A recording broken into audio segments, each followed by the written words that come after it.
ಒಂದು ಹಳ್ಳಿಯಲ್ಲಿ ರಾಮು ಮತ್ತು ಸೋಮು ಎಂಬ ಇಬ್ಬರು ಅಣ್ಣತಮ್ಮಂದಿರು ಇದ್ದರು. ರಾಮು ದೊಡ್ಡ ಅಣ್ಣ. ಅವನು ಶಾಂತ ಸ್ವಭಾವದವನಾಗಿದ್ದ.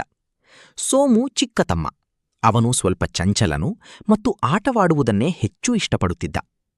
ಒಂದು ದಿನ ಅವರ ತಂದೆ ಹೊಲಕ್ಕೆ ಹೋಗುವ ಮೊದಲು, ನೀವು ಇಬ್ಬರೂ ಸೇರಿ ಈ ತೋಟಕ್ಕೆ ನೀರು ಹಾಕಿ, ಒಬ್ಬರೊಬ್ಬರಿಗೆ ಸಹಾಯ ಮಾಡಿಕೊಳ್ಳಿ ಎಂದು ಹೇಳಿದರು.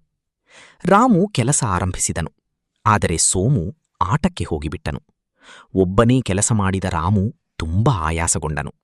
ಸಂಜೆ ತಂದೆ ಬಂದಾಗ ತೋಟದ ಅರ್ಧ ಭಾಗಕ್ಕೆ ಮಾತ್ರ ನೀರು ಹಾಕಲಾಗಿತ್ತು. ತಂದೆ ಏನೂ ಹೇಳಲಿಲ್ಲ. ಮುಂದಿನ ದಿನ ಅವರು ಇಬ್ಬರಿಗೂ ಒಂದೊಂದು ಕಡ್ಡಿ ಕೊಟ್ಟು, ಇದನ್ನು ಮುರಿಯಿರಿ ಎಂದರು. ಇಬ್ಬರೂ ಸುಲಭವಾಗಿ ಮುರಿದರು. ಆಮೇಲೆ ತಂದೆ ಹಲವಾರು ಕಡ್ಡಿಗಳನ್ನು ಒಟ್ಟಿಗೆ ಕಟ್ಟಿಕೊಟ್ಟರು. ಈಗ ಮುರಿಯಿರಿ ಎಂದರು. ಇಬ್ಬರೂ ಎಷ್ಟೇ ಪ್ರಯತ್ನಿಸಿದರೂ ಮುರಿಯಲಾಗಲಿಲ್ಲ. ಅప్పుడు ತಂದೆ ಹೇಳಿದರು, ಒಬ್ಬರಾಗಿ ಇದ್ದರೆ ಸುಲಭವಾಗಿ ಸೋಲಬಹುದು. ಆದರೆ ಅಣ್ಣ ತಮ್ಮಂದಿರೂ ಒಟ್ಟಾಗಿ ಇದ್ದರೆ ಯಾರೂ ಅವರನ್ನು ಸೋಲಿಸಲಾರರು. ಸಹಾಯ ಮಾಡಿಕೊಂಡರೆ ಕೆಲಸವೂ ಸುಲಭವಾಗುತ್ತದೆ. ಸೋಮು ತನ್ನ ತಪ್ಪನ್ನು ಅರಿತುಕೊಂಡನು. ಅಣ್ಣ, ಇನ್ನು ಮುಂದೆ ನಾನು ನಿನ್ನ ಜೊತೆ ಕೆಲಸ ಮಾಡುತ್ತೇನೆ ಎಂದನು. ಆ ದಿನದಿಂದ ಇಬ್ಬರೂ ಒಟ್ಟಾಗಿ ಕೆಲಸ ಮಾಡುತ್ತಾ ಸಂತೋಷವಾಗಿ ಬದುಕಿದರು.